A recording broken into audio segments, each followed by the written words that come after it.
Welcome back to Culture Corner. Hi, I'm Angela Bryan, your host for today. Now, if today is your first time joining us here at Culture Corner, we focus on the ability to effectively communicate, interact with other cultures different than our own. This concept is often referred to as intercultural competence. Today we have Danielle Jordan, who is a grad student at Abilene Christian University. She is going to share with us some culture information on the country of Eritrea. Good evening, Danielle. Thank you for joining us today. Good evening, Ms. Brown. Thank you for having me. Well, we're going to dive right in. Can you please tell us exactly where Eritrea is located?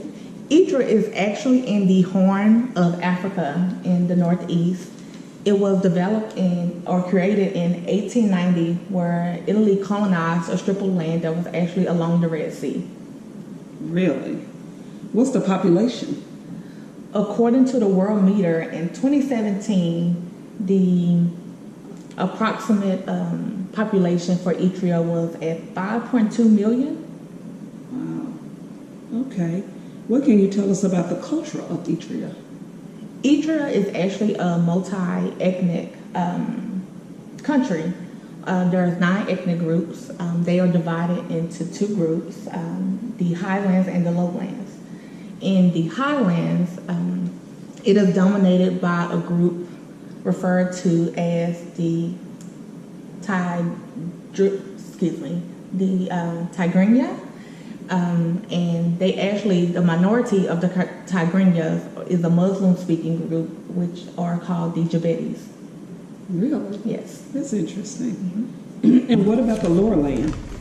In the lower lands, you actually have the 9 ethnic groups that contribute to the culture of Eritrea. And those 9 groups are the Afar, the Beja, Balingwa, Kunama, Nara, Rashida, Sahel, and Tajir. Was that 9? I believe that was 9. Okay. And how's the work there divided? Well, in the urban areas, the positions are filled based off of education and experience. Kind of like here in the United States. Yes, you would like to think so. Yeah. The civil service and the government positions are filled by loyal veterans of the liberation fighters. And actually, their minority group, the Jabetis, are actually known for their trade, their positions in trade and work. So what are some unique facts about Eritrea?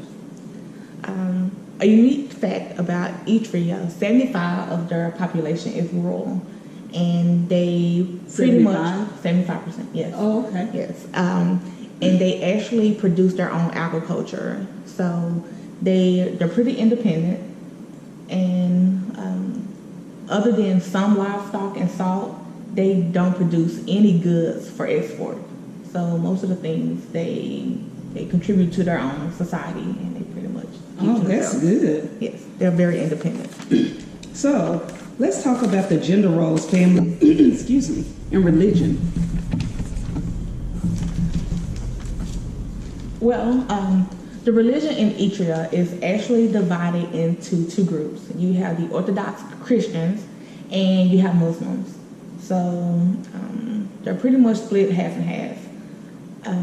When it comes to the family dynamics of the natives of Eritrea, the fathers or the men are the public decision makers. They're pretty much the head of the household. The mothers contribute to the domestic and household activities. The children play a role. They start at an early age, contributing to the chores and assisting their family or their parents. The elderly people in the community are very important because they contribute to the child rearing and kind of like the discipline when there are issues with the youth being disrespectful or disorderly. They're pretty much a community, kind of like it takes a village. So the crime rate in Eritrea is actually pretty low because of the respect that the youth and the community has for elderly people and those of authority figures. They must don't have social media. You know what? That I'm not exactly sure about. That might be something to look into. Yeah. Okay. So if I were to travel to Eritrea, what tips regarding communication could you give me? Well, well, I guess the communication is pretty much the same here. The people tend to be very friendly. Handshakes are appropriate. Once you have developed a relationship or status with the person, kisses on the cheeks, hugs are appropriate. I did do some research where it stated that direct eye contact is actually frowned upon. It can be seen as disrespectful during initial meetings.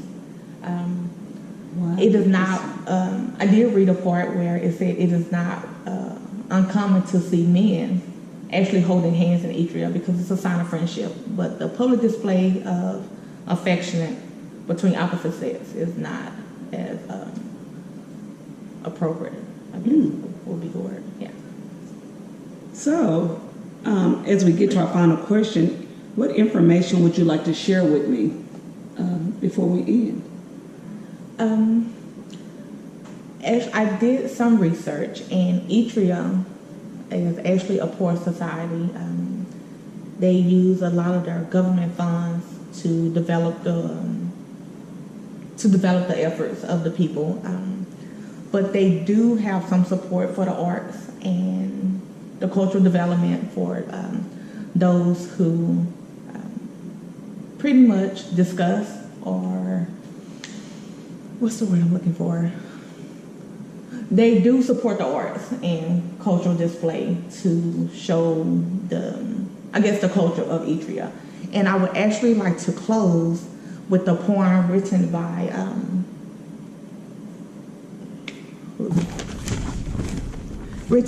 Luwa Habeti, and it's actually titled Eritrea.